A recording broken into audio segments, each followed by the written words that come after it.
Baik, kita mulai ya. Assalamualaikum warahmatullahi wabarakatuh. Selamat siang semuanya.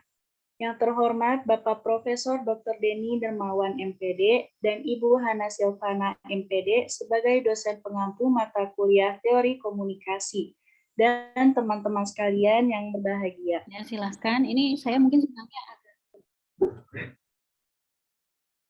sudah mulai ya kelompok 8. Silakan.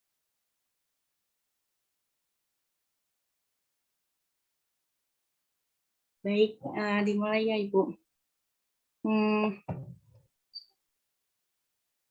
Hari ini kita akan melakukan presentasi dan kelompok kami akan menyampaikan materi tentang teori komunikasi organisasi. Baik, sebelumnya izinkan saya memperkenalkan anggota kelompok 7B. Baik, yang pertama ada Devita Maharani, yang kedua ada Jib Syafiq Akhtar, yang ketiga ada Miftahul Haira, yang keempat ada Nurul Hasanah, dan yang terakhir Tiffany Anastasia Irawan. Baik, materi pertama akan disampaikan oleh Jib Syafiq Akbar. Kepadanya kami persilakan. Oke, terima kasih moderator. Jadi kali ini saya akan menjelaskan pengertian komunikasi dan organisasi. Jadi apa sih komunikasi dan organisasi itu? Mari kita simak sekarang. Nah, pengertian komunikasi adalah dalam Kamus Besar Bahasa Indonesia atau KBBI, komunikasi adalah pengiriman dan penerimaan pesan maupun berita dari dua orang atau lebih, agar pesan yang diberitakan tersebut bisa dipahami oleh lawan bicara. Nah, jadi komunikasi adalah proses mengirim, memilah, serta menerima simbol atau pesan dari seseorang atau lebih agar pesan tersebut dapat sampai dan dipahami oleh pendengar maupun lawan bicara.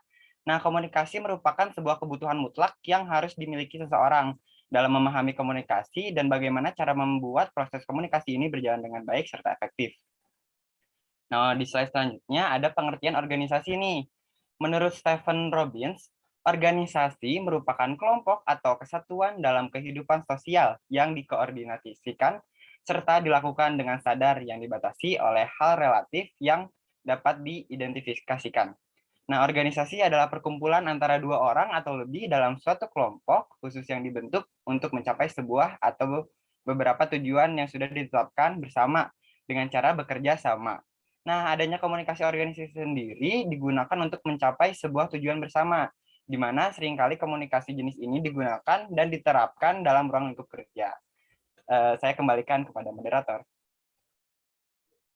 Baik, selanjutnya materi selanjutnya akan disampaikan oleh Maharani. Kepadanya kami persilakan.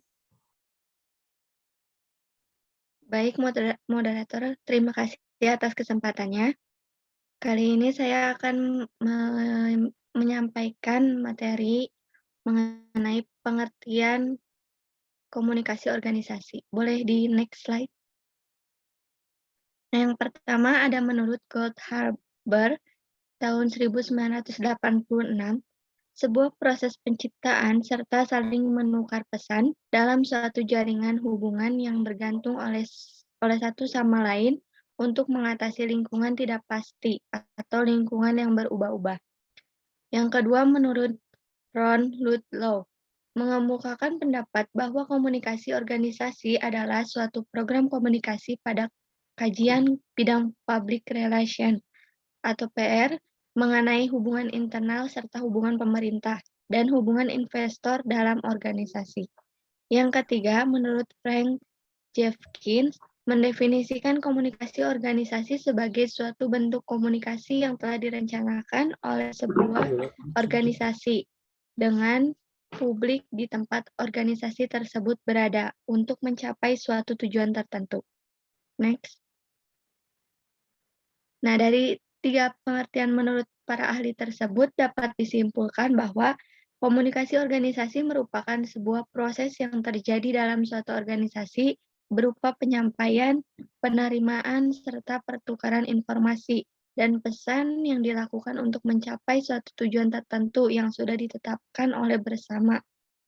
Proses penyampaian, penerimaan, maupun bertukar informasi dan pesan dapat dilakukan secara formal maupun informal selama tujuan yang ditetapkan terwujud.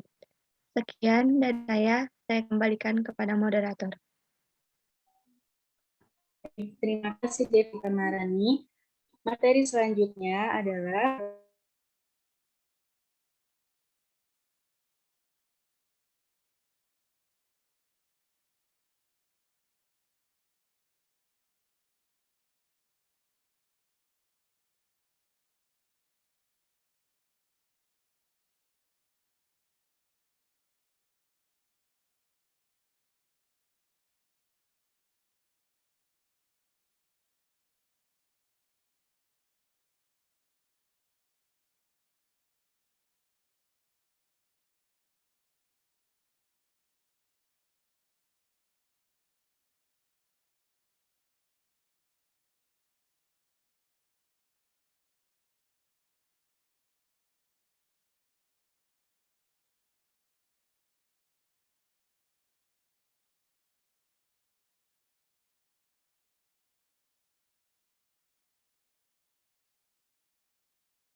Mohon maaf karena ada gangguan di Faninya, maka dari itu materi kali ini akan diwakilkan oleh saya.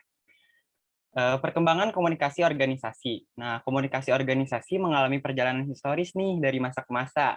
Ada pembagian 3 periode besar dalam perkembangannya. Keilmuan komunikasi organisasi sebagai berikut. Yang pertama itu ada era persiapan. Nah, era persiapan itu antara tahun 1900 sampai sekitar 1940. Nah, tahun transisinya itu ada di tahun 1938 hingga 1942. Selanjutnya ada era identifikasi dan konsolidasi, yaitu sekitar tahun 1940 hingga 1970, dan tahun transisinya itu pada tahun 1967 hingga 1973. Untuk di era kedewasaan dan inovasi itu ada di tahun 1970 dan seterusnya. Untuk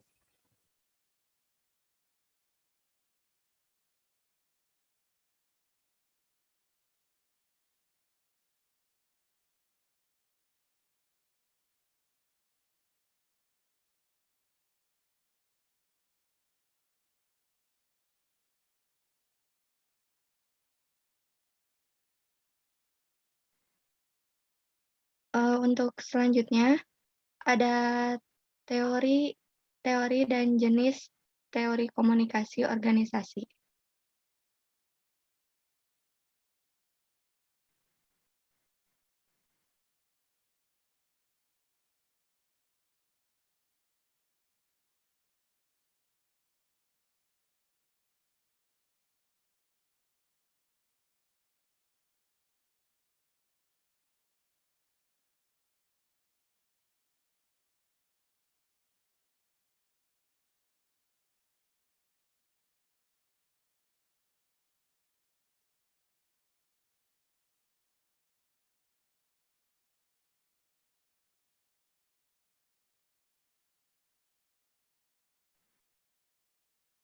Yang pertama itu ada teori fusi.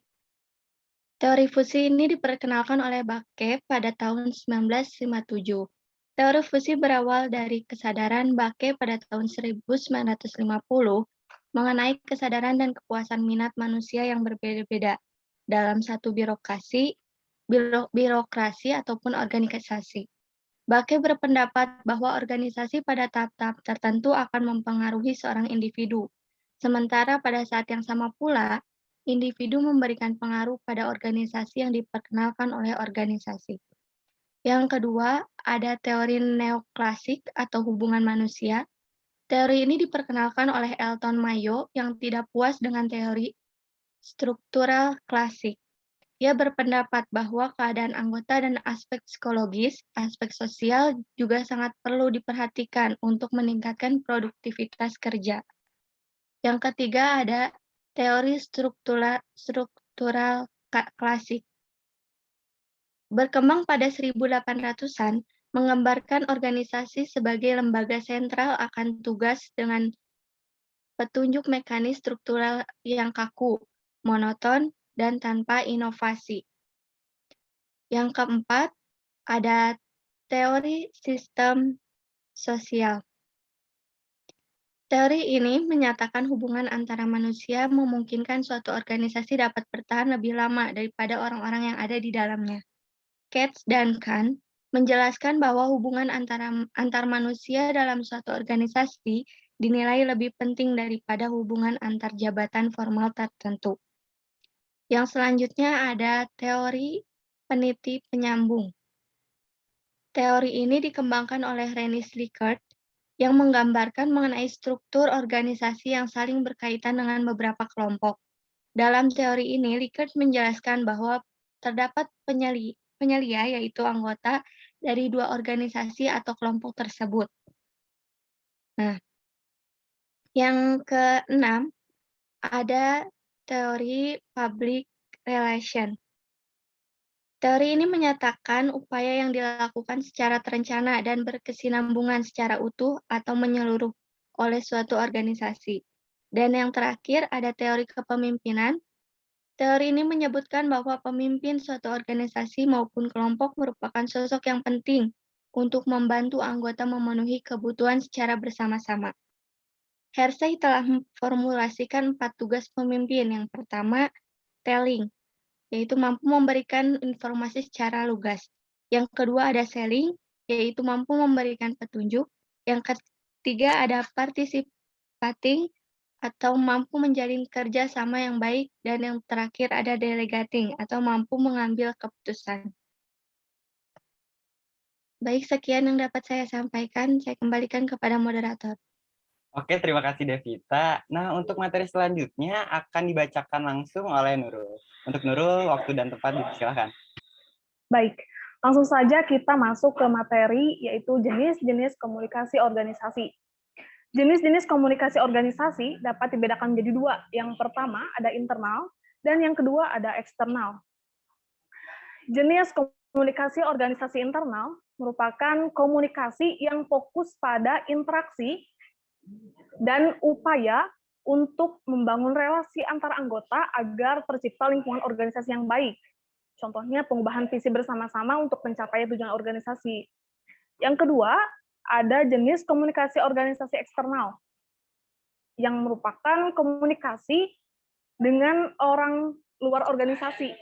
Misalnya untuk memperluas jangkauan organisasi, mencari sponsor, dan membangun hubungan baik dengan organisasi lain. Gasnya, dealnya, apa mobilnya?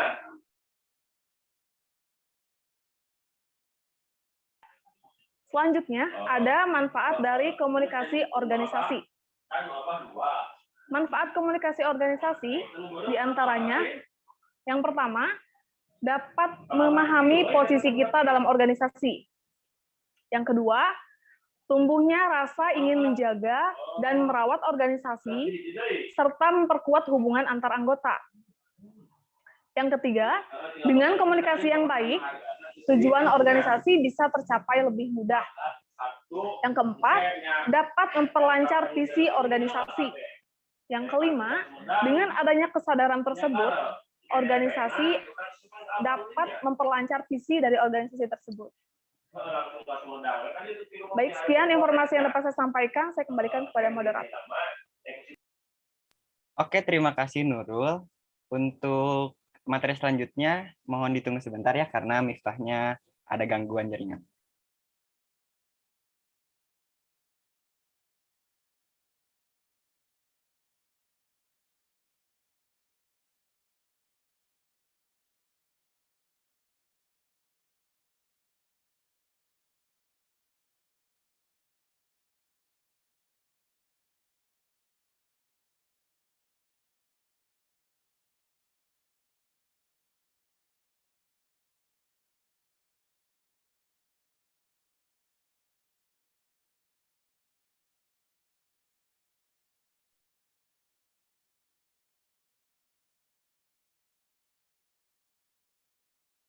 Karena Miftahnya sedang ada gangguan jaringan, akan di-backup oleh Devita. Silakan Devita.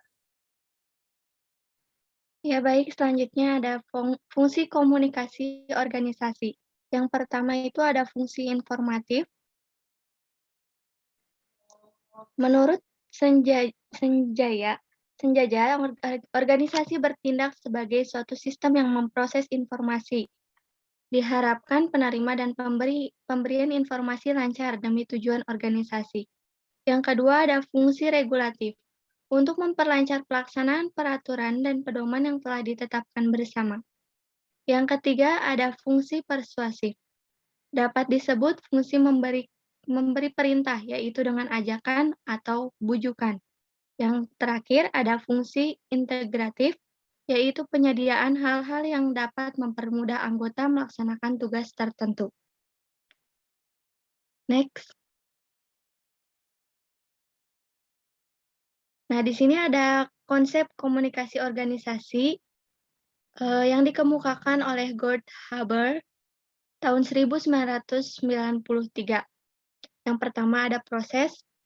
Organisasi merupakan sistem yang terbuka dan dinamis dengan proses terus-menerus untuk mencapai tujuan. Maka pertukaran pesan yang baik sangat diperlukan. Yang kedua ada pesan.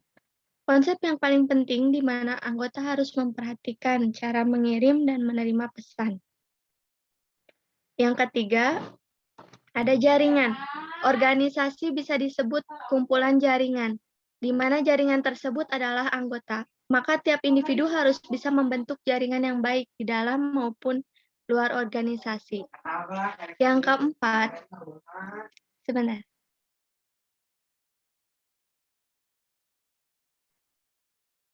Yang keempat, keadaan saling bergantung. Konsep ini dibutuhkan karena apabila terdapat satu unit maupun bagian organisasi yang tidak berjalan dengan baik, maka diperlukan individu lain atau unit lain untuk membantu hal tersebut agar dapat kembali berjalan dengan baik. Yang kelima, ada hubungan. Sebagai sistem sosial yang dijalankan oleh banyak individu, organisasi perlu hubungan yang baik. Itu bergantung pada hubungan antar individu yang ada di dalam maupun di luar organisasi tersebut. Yang keenam, ada lingkungan. Fungsi lingkungan ini dapat dibedakan menjadi dua, yaitu lingkungan internal dan eksternal, yang mempengaruhi keputusan yang diambil di dalamnya. Yang terakhir, ada ketidakpastian. Ketidakpastian ini berguna untuk memenuhi kesediaan informasi yang diharapkan dalam organisasi. Sekian, saya kembalikan kepada moderator. Baik, terima kasih Devita. Selanjutnya sesi tanya jawab. Bagi teman-teman sekalian dipersilakan untuk memberikan pertanyaan dengan catatan memberikan respon raise hand, lalu pertanyaan dibatas bagi 4 orang penanya. Silakan teman-teman untuk raise hand.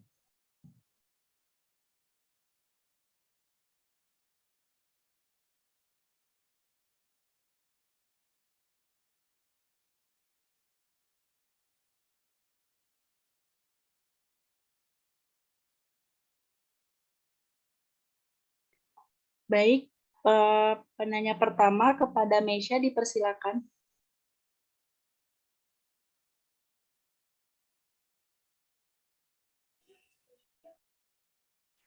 Oke, jadi tadi kan di dalam komunikasi organisasi disebutkan bahwa merupakan penyampaian, penerimaan, dan pertukaran informasi. Pasti kan di dalamnya ada hambatan atau hal yang membuat pertukaran informasi itu terganggu. Kira-kira apa saja faktor pengganggu tersebut? Terima kasih. Baik, terima kasih pertanyaannya Meisha. Selanjutnya di layar saya ada Rifki Hafiz. Kepada Rifki Hafiz dipersilakan. Saya izin bertanya, bagaimana sih cara membuat proses komunikasi di organisasi ini berjalan dengan baik serta efektif? Oke, siap. Dicatat ya. Terima kasih pertanyaannya Rifki Hafiz. Penanya ketiga, silakan Dita. Kepada Dita dipersilakan. Baik, terima kasih kepada moderator. Izin bertanya. Sebelumnya mohon maaf off-cam. Di dalam sebuah organisasi itu kan pasti saja terjadi yang namanya miskomunikasi. Saya mengambil contoh kasus, misalkan dalam organisasi Himatekpen terjadi miskomunikasi. Nah, misalkan sedang diadakan acara yang cukup besar nih, tapi anggotanya mengalami miskomunikasi. Apa yang akan dilakukan ketika terjadi hal seperti itu? Terima kasih. Oke, terima kasih Dita. Yang terakhir nih, boleh Syafis Raju. Silakan Syafis Raju. Ya baik, terima kasih. Saya izin bertanya. Tadi dijelaskan bahwa teori fusi. Nah, itu saya mau nanya itu contoh nyata seperti apa yang menggambarkan keadaan yang digambarkan oleh teori fusi. Terima kasih. Oke, baik. Sudah 4 orang penanya. Kepada teman-teman semua yang sudah bertanya tapi belum mendapat kesempatan, mohon maaf. Mudah-mudahan di pertemuan selanjutnya. Oke, sekarang izinkan kami untuk berdiskusi. Sambil menunggu kami berdiskusi, acara akan diserahkan kepada kelompok selanjutnya. Waktu dan layar dipersilakan.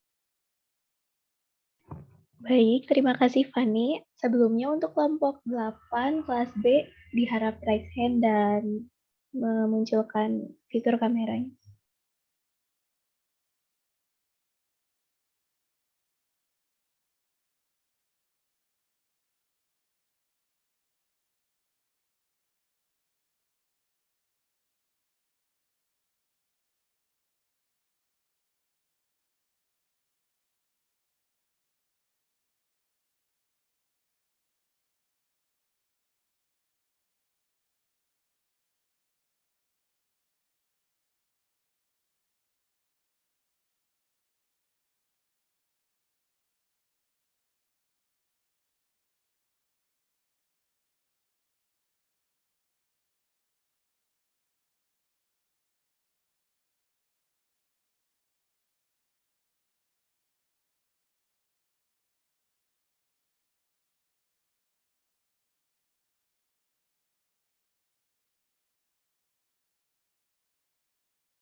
Baik, bismillahirrahmanirrahim. Assalamualaikum warahmatullahi wabarakatuh. Selamat siang, salam sejahtera untuk kita semua. Yang terhormat Profesor Dr. Denny Darmawan, SPD MSI, dan juga Ibu Hana Silvana MSI. Perkenalkan, kami dari kelompok 8 kelas B Teknologi Pendidikan akan membahas mengenai penerapan teori, research, dan gratification dalam praktek komunikasi di masyarakat. Next slide. Sebentar. Kedengeran nggak suara saya? Kedengaran, Terdengar? Ya, untuk yang tadi yang pertanyaan 3 itu sudah dijawab oleh kelompok sebelumnya. Izin menjawab, Ibu belum dijawab. Nanti setelah penampungan pertanyaan oleh kelompok 8 baru dijawab. Satukan ya. Oke, di akhir ya. Oke. Ya, silahkan dilanjut ya. Baik, sebelumnya mari berkenalan dengan anggota kelompok 8, yaitu ada saya sendiri, Agnia Faza Afina, kemudian rekan-rekan saya, Ada Dandi Ramadan, kemudian Fahia Zaka, kemudian Fairuz Basman, dan Nabila Putri Ananda. Next slide. Apa itu teori use and gratification? Selanjutnya, pemaparan materi diserahkan kepada Nabila Putri Ananda. Kepada Nabila dipersilahkan. Baik, terima kasih kepada moderator atas kesempatannya. Nah, sebelum kita pelajari lebih jauh tentang teori use and gratification, apa sih itu tentang teori use and gratification? Next slide. Definisinya sendiri dari Kriyantono pada tahun 2009, teori use and gratification adalah halayak yang pada dasarnya menggunakan media massa berdasarkan motif-motif tertentu. Media dianggap berusaha memenuhi motif halayak. Jika motif terpenuhi, maka kebutuhan halayak akan terpenuhi. Yang pada akhirnya media yang memenuhi kebutuhan halayak tersebut disebut dengan media yang efektif. Terdapat juga menurut Nuruddin pada tahun 2007, teori use and gratification adalah teori yang mengatakan bahwa penggunaan media memiliki peran aktif dalam memilih dan menggunakan media tersebut untuk memenuhi kebutuhannya. Nah, dari pengertian dua ahli ini dapat diasumsikan bahwa halayak sebagai individu yang pintar, di mana mereka hanya mengonsumsi media yang mampu memenuhi kepentingan-kepentingan mereka. Teori ini melihat bagaimana dan seberapa besar media dapat memenuhi kebutuhan halayak, bukan bagaimana dan seberapa besar suatu media dapat mempengaruhi halayak tersebut. Sekian yang dapat saya sampaikan, saya kembalikan ke moderator. Terima kasih. Baik, pemaparan materi yang sangat hebat. Untuk materi selanjutnya dipaparkan oleh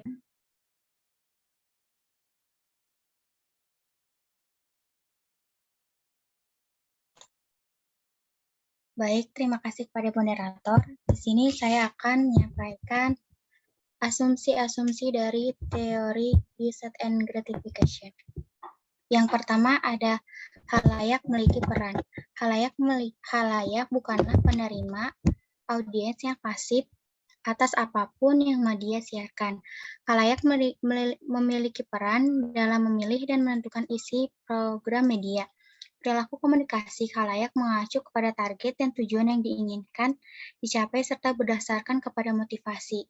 Halayak melakukan pilihan terhadap media berdasarkan motivasi, tujuan, dan kebutuhan personal lainnya.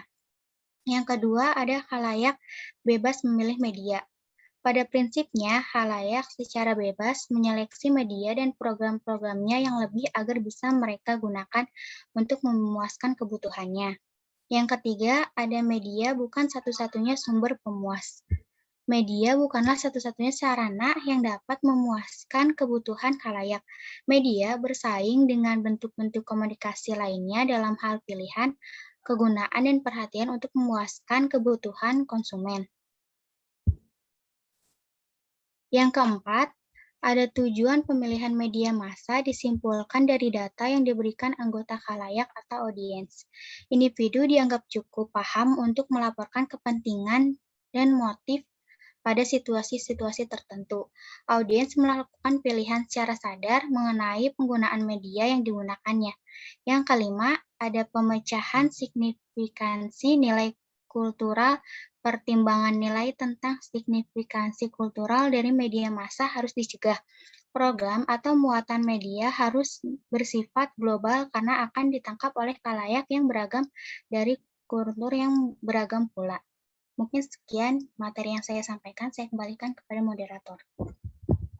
Baik, terima kasih pemaparan materi yang hebat. Selanjutnya, pemaparan materi oleh Fairuz. Pada Fairuz dipersilahkan. Baik, terima kasih kepada moderator yang telah memberikan saya waktu. Berikut saya akan menjelaskan tentang fase-fase perkembangan teori use and gratification. Di fase pertama, yaitu orientasi subgrup audiens untuk memilih dari ragam isi media, yang ditandai oleh Elihu Katz dan Blumler, yang memberikan deskripsi tentang orientasi subgrup audiens untuk memilih dari ragam isi media. Pada fase ini, masih terdapat kelemahan metodologis dan konseptual dalam meneliti orientasi audiens. Lalu di fase yang kedua yaitu ada menawarkan operasionalisasi variabel-variabel sosial dan psikologis yang diperkirakan memberikan pengaruh terhadap perbedaan pola-pola konsumsi media. Fase ini juga menandai dimulainya perhatian pada tipologi penelitian gratifikasi media. Dan di fase ketiga yaitu adanya usaha menggunakan data gratifikasi, ditandai dengan adanya usaha menggunakan data gratifikasi untuk menjelaskan cara lain dalam proses berkomunikasi, di mana harapan dan motif audiens mungkin berhubungan. Ya, mungkin dari saya cukup sekian. Saya kembalikan lagi kepada moderator. Baik, pemaparan materi yang hebat oleh Virus. Next slide. Selanjutnya, pemaparan materi oleh saya sendiri, yaitu mengenai elemen-elemen teori use and gratification. Menurut Rosenjan Sanjaja, 1993, mengemukakan adanya 11 elemen teori use and gratification sebagai berikut. Yang pertama yaitu kebutuhan mendasar tertentu.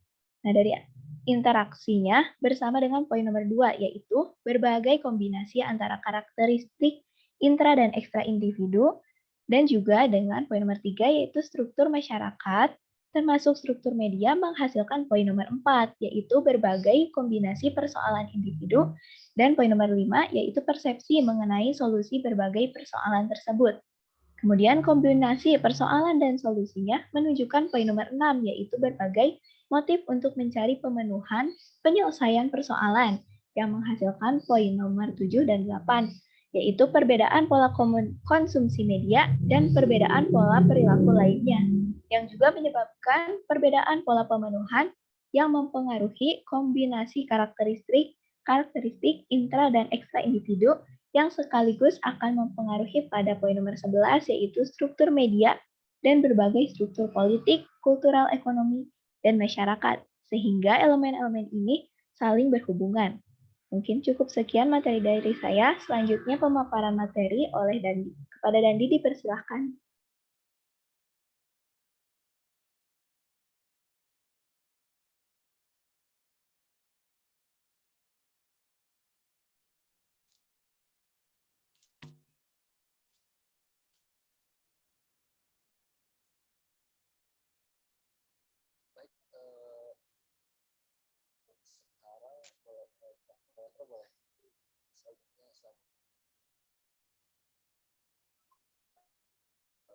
Dalam teori use and gratification ada beberapa contoh penerapan teori use and gratification. Ini dapat diterapkan dalam komunikasi massa. Dengan menggunakan teori ini sebagai dasar penelitian mengenai media di masyarakat tentang alasan-alasan khalayak terus mengkonsumsi media tertentu dan kepuasan dari penggunaan media tersebut, serta seperti saat seorang membutuhkan hiburan terdapat media itu habis yang ia rasa dapat memenuhi kepuasan hiburan. Cukup sekian saya sampaikan ke moderator.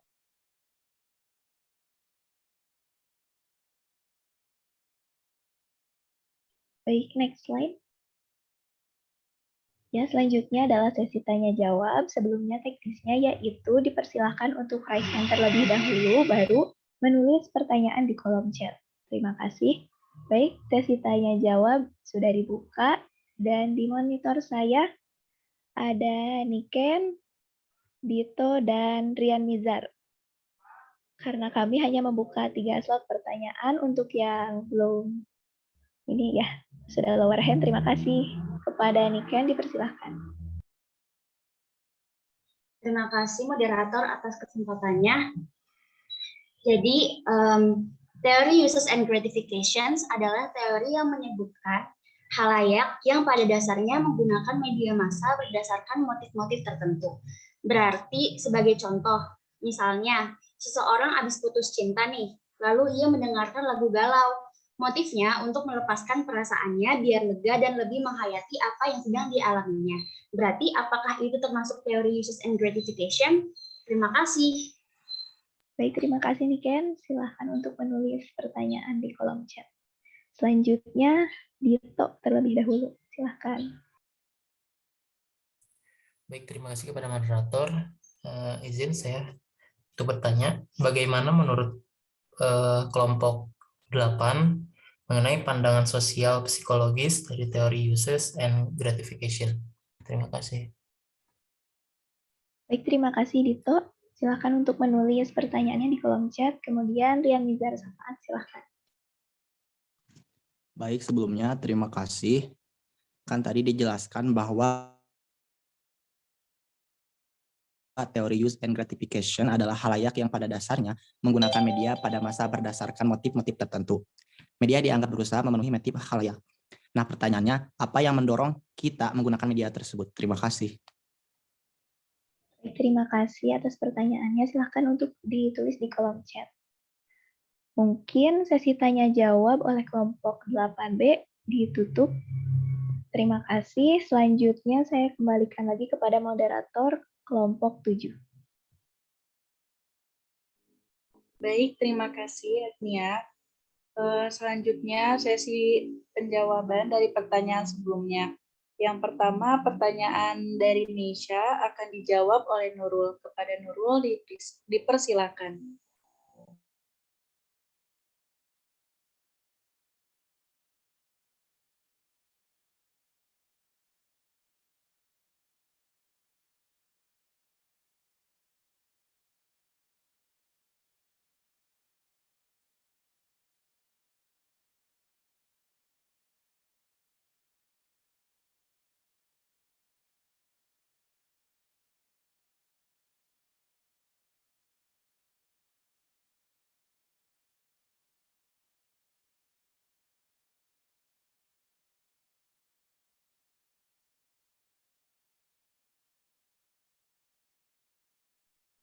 Baik, mungkin Nurul ada pesan akan dijawab oleh saya. Jadi inti pertanyaan sebelumnya itu kan tentang faktor pengganggu dalam komunikasi organisasi ya. Nah, jawabannya itu ada hambatan dalam teknis. Ini contohnya sasaran komunikasi kurang memadai, terus lalu kondisi fisik juga. Terus ada dalam hambatan semantik. Dalam hambatan semantik ini salah satu contohnya itu kata-kata dalam penyampaian informasi kurang jelas. Kemudian ada hambatan manusiawi. Contohnya itu perbedaan persepsi antar individu sehingga menimbulkan salah paham antar masing-masing individunya seperti itu. Nisha, mungkin apakah bisa menjawab? Iya, Tiffany. Terima kasih. Oke, sama-sama. Terima kasih juga, Nisha. Selanjutnya, pertanyaan dari Rifki Hafiz akan dijawab oleh Syafiq. Kepada Syafiq, dipersilakan. Oke, sebelumnya ada pertanyaan dari Rifki Hafiz ya. Pertanyaannya tuh gimana sih cara membuat proses komunikasi di organisasi ini berjalan dengan baik serta efektif? Nah, jawaban dari kelompok kami itu adalah yang pertama, kita tuh harus mengembangkan kepercayaan dalam organisasi tersebut nih. Nah, jika masing-masing anggota dapat percaya terhadap satu sama lain, maka komunikasi akan menjadi lebih terbuka. Nah, jika di dalam sebuah organisasi sudah terjalin komunikasi yang efektif, maka komunikasi tersebut akan semakin baik dan efektif. Gimana Rifki? Apakah terjawab? Sudah cukup, Syafiq. Terima kasih. Oke, terima kasih Rifki. Baik, pertanyaan selanjutnya setelah Rifki itu tadi ada Dita nih. Sebelumnya memastikan apakah Mifta sudah masuk kembali dalam ruang Zoom ini? Oke, kalau begitu izinkan saya untuk menjawab pertanyaan dari Dita ya. Nah, jadi jawaban yang kami siapkan ini, tunggu, kita review dulu. Jadi Dita tuh bertanya tentang hal apa sih yang harus dilakukan ketika terjadi miskomunikasi yang berulang kali kayak gitu. Jawaban dari kami tuh ketika terjadi miskomunikasi yang bisa kita lakukan adalah memeriksa kembali dan menindaklanjuti. Maksudnya kita harus bisa berdiskusi dan mempertanyakan bersama apakah penyebab komunikasi tersebut Selanjutnya bisa dimulai lagi pembahasan topik terkait dengan memerhatikan gaya komunikasi masing-masing dan menjadi pendengar yang baik terlebih dahulu. Seperti jadi kita tabayunin dulu, kita lihat dulu nih, review lagi apa sih sebenarnya yang jadi masalah kita, lalu apakah dari teknis penyampaian informasinya kah, seperti itu. Dita, apakah bisa terjawab? Sudah cukup, Tiffany. Terima kasih. Baik, sama-sama. Selanjutnya ada pertanyaan terakhir nih dari Safiz Raju, akan dijawab oleh Devita. Kepada Devita dipersilakan.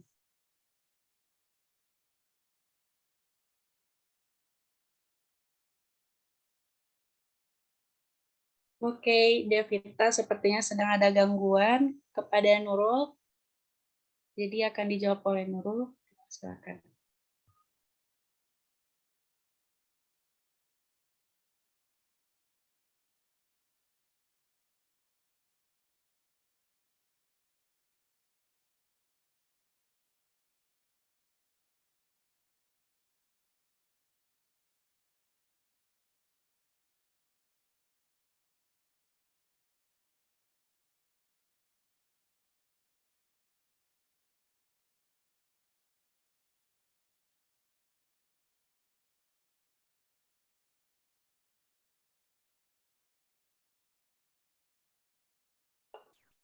Oke, mohon maaf sebelumnya, Devita. Ada Devita?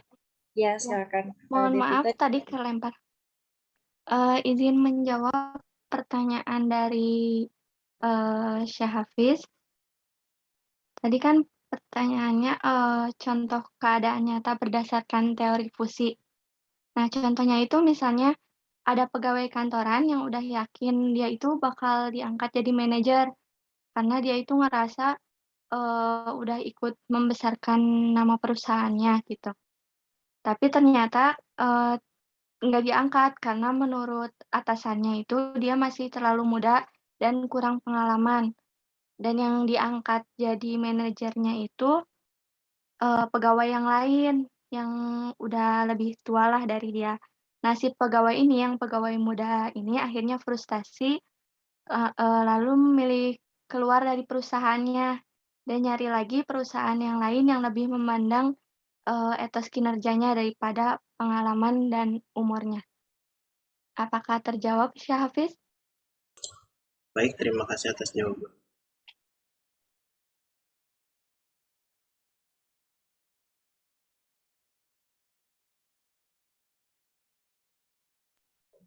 Baik, semua pertanyaan sudah terjawab. Sesi terakhir adalah memberikan kesimpulan. Kesimpulan dari kelompok kami mengenai tema ini adalah komunikasi organisasi adalah pengiriman dan penerimaan berbagai pesan organisasi di dalam kelompok formal maupun non-formal. Proses komunikasi berbeda-beda tergantung dari metode dan teknik yang dipergunakan, teknik yang dipergunakan dan media yang dipergunakan, prosesnya dan faktor yang menjadi penghambatnya. Selain hal itu, komunikasi organisasi juga tergantung pada jenis, sifat, dan lingkup organisasinya. Jadi perlu penyesuaian dari masing-masing kondisinya. Mungkin sekian yang bisa kelompok kami sampaikan. Mohon maaf sekali atas segala kekurangan dan kesalahan yang kami perbuat. Selanjutnya kami serahkan kepada kelompok 8. Baik, terima kasih atas waktunya. Selanjutnya, sesi menjawab pertanyaan kepada kelompok 8. Untuk pertanyaan dari Niken akan dijawab terlebih dahulu oleh Fairuz. Kepada Fairuz dipersilahkan.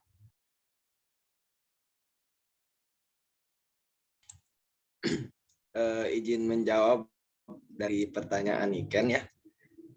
Tadi kan Niken nanyanya misalnya teori use and gratification adalah teori yang menyebutkan khalayak yang pada dasarnya menggunakan media massa berdasarkan motif-motif tertentu.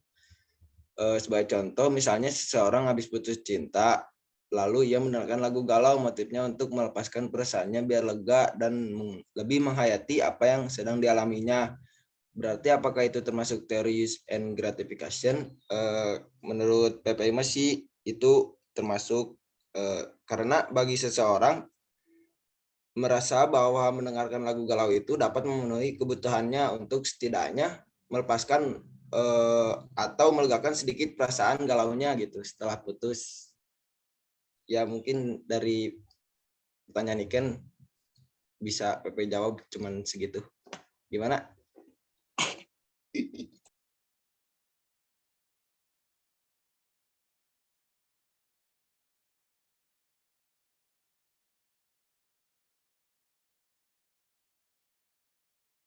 Bagaimana cukup? Apakah bisa terjawab, Niken? Jadi intinya dia termasuk teori uses and gratification ya, Teh? Iya, menurut PP termasuk. Soalnya jadi bisa melepaskan kegalauannya setelah putus gitu. Oke, terima kasih Pepe atas jawabannya. Iya, sama-sama Niken. Baik, untuk pertanyaan selanjutnya itu pertanyaan Dito akan dijawab oleh Faiha. Kepada Faiha dipersilahkan. Baik, izin menjawab dari pertanyaan Dito mengenai pandangan sosial psikologis teori usage and gratification. Ada kebutuhan yang bersifat psikologis adalah kebutuhan kognitif, kebutuhan efektif, dan kebutuhan pelepasan ketegangan. Apa sih kebutuhan kognitif itu? Kebutuhan ini berkaitan dengan peneguhan informasi mengenai pemahaman dan lingkungan. Adapun kebutuhan efektif, kebutuhan ini berkaitan dengan pengalaman yang menyenangkan secara emosional. Yang ketiga ada kebutuhan pelepasan ketegangan.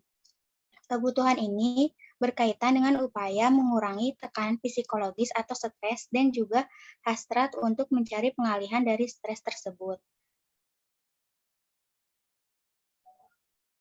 Ada juga kebutuhan sosial secara integratif. Yang pertama, kebutuhan pribadi secara integratif. Kebutuhan ini berkaitan dengan kredibilitas, kepercayaan, stabilitas, dan status individual yang diperoleh dari pemenuhan hasrat dan harga diri. Yang kedua, ada kebutuhan sosial secara integratif. Kebutuhan ini berkaitan dengan peneguhan kontrak bersama keluarga, teman, dan dunia. Penggunaan berbagai jenis media sosial seperti Facebook, Twitter, pet, dan lain-lain adalah salah satu upaya pemenuhan kebutuhan jenis ini. Apakah sudah terjawab gitu? Sudah, Faiha. Terima kasih. Sama-sama. Baik, untuk pertanyaan terakhir yaitu dari Rian Nizar akan dijawab oleh saya sendiri. Pertanyaannya itu, kan tadi dijelaskan bahwa teori use and gratification adalah halayak yang pada dasarnya menggunakan media massa berdasarkan motif-motif tertentu. Media dianggap berusaha memenuhi motif halayak. Nah, pertanyaannya, apa yang mendorong kita menggunakan media tersebut? Jawaban dari hasil diskusi kelompok kami yaitu, yang mendorongnya yaitu keinginan kita untuk memenuhi kebutuhan tersebut. Misalnya, ketika seseorang merasa membutuhkan hiburan, maka ia dapat menggunakan media yang memiliki banyak variasi hiburan, dapat seperti televisi ataupun gadget. Mungkin sekian jawabannya. Bagaimana Rian Nizar? Apakah sudah mencukupi? Terima kasih sudah terjawab. Baik, alhamdulillah sesi pertanyaan sudah terjawab semua. Saya selaku moderator memohon maaf apabila terdapat kata atau kesalahan.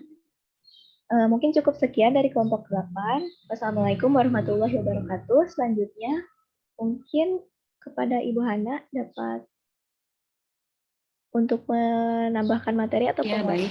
Terdengar nggak suara saya? Ya, terdengar Ibu. Hilang-hilang ya. Oh ya. Suara yang tadi presentasi hilang-hilang, jadi saya tidak terlalu bisa menyimaknya. Terima kasih ini buat yang sudah presentasi kelas B, kelompok 8 dan 9-nya. Minggu depan kita masih ada kelompok lagi, 2 lagi ya? 2 kelompok lagi. Jadi untuk minggu depan kita mudah-mudahan pertemuan terakhir Jadi sekaligus review ya untuk mata kuliah ini. Dan waktunya mungkin agak panjang ya. Sekarang pertemuan keberapa ya? Keberapa sekarang itu 13 ya, kalau tidak salah ya. 13. Jadi nanti untuk minggu depan masih ada 2 kelompok lagi yang akan presentasi. Nah, untuk hari ini yang presentasi kelompok 8 terkait dengan komunikasi organisasi ya. Tadi pertanyaannya sudah dijawab ya oleh 3 presenter ya. Jadi sudah, apakah masih penasaran nih yang bertanya tentang komunikasi organisasi? Tadi yang bertanya Dita, kemudian Sahafiz ya, Sahafiz dan Rifki, ya 3 orang ya. Teori fusi ini ada pertanyaan tentang teori fusi. Kemudian di sini Dita bertanya tentang kasus ya, contoh kasus terjadi miskomunikasi dalam organisasi ya. Nah, sudah ya tadi terjawab Dita pertanyaannya? Dita? Iya Ibu. Rifki? Sudah ini ya, sudah puas ya dengan jawaban dari teman-teman yang lain? Sudah Ibu. Sudah Ibu. Kemudian yang terakhir, bagaimana cara membuat proses komunikasi di organisasi berjalan baik dan efektif? Sebetulnya kan dalam komunikasi organisasi itu ada model-modelnya ya. Sudah tadi di kelompok disampaikan tidak untuk model-modelnya? Atau begini, kalau dalam organisasi itu kan biasanya ada pemimpin ya. Nah, biasanya dia punya tipe pemimpin. Ada tipe pemimpin apa? Ada 3. Ada yang tahu nggak?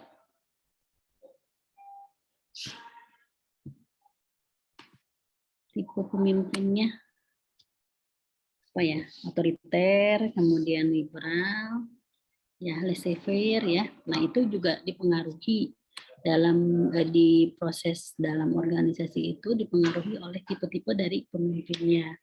Apakah dia itu kooperatif atau memang tadi itu liberal atau satu lagi otoriter gitu ya. Nah, kalau ini pertanyaannya supaya efektif.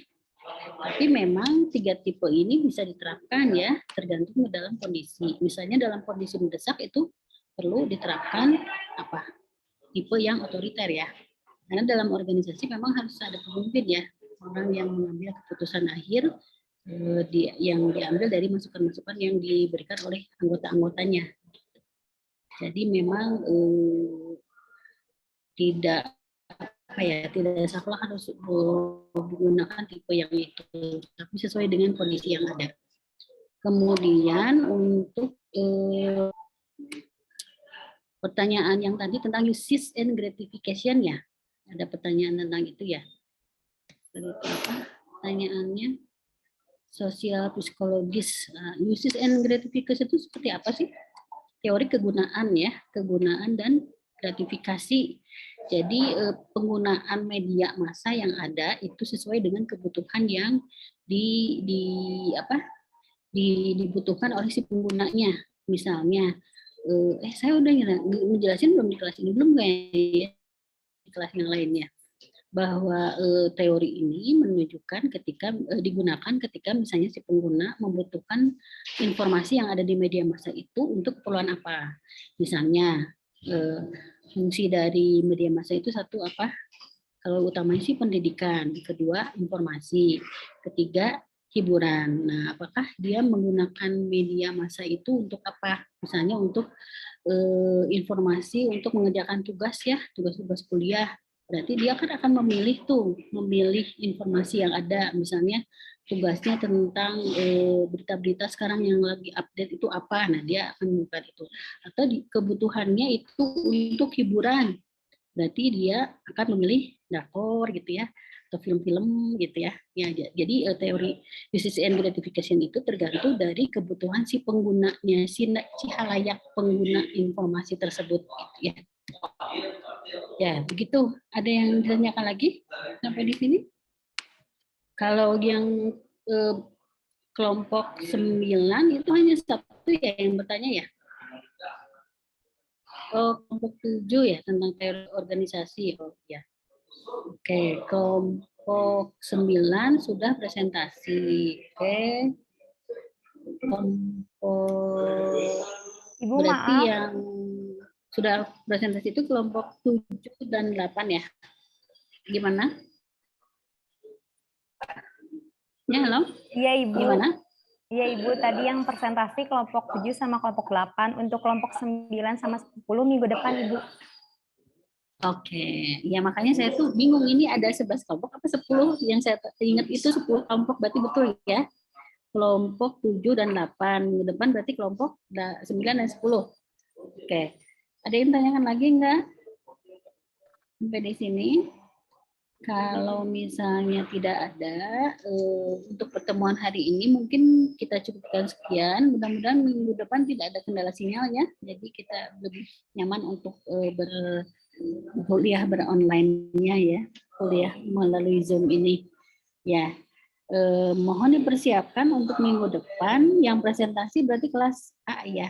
Karena kelas B sudah ya. Jadi supaya adil. Semuanya kebagian sama gitu ya untuk presentasi. Kelas A masih ada kan? Masih Sun ini? Ya, karena saya lihat masih 86 orang, berarti ada sudah masih ada 2 kelas yang hadir ya. Oke, terima kasih untuk pertemuan hari ini. Mudah-mudahan semua tetap sehat ya. Saya tutup dengan baca Assalamualaikum warahmatullahi wabarakatuh. Nanti untuk KM silakan nanti dibuatkan absen ya. Absen Google seperti biasa Google Form ya. Terima kasih. Assalamualaikum. Izin live ya. Terima kasih, Ibu. Sama-sama.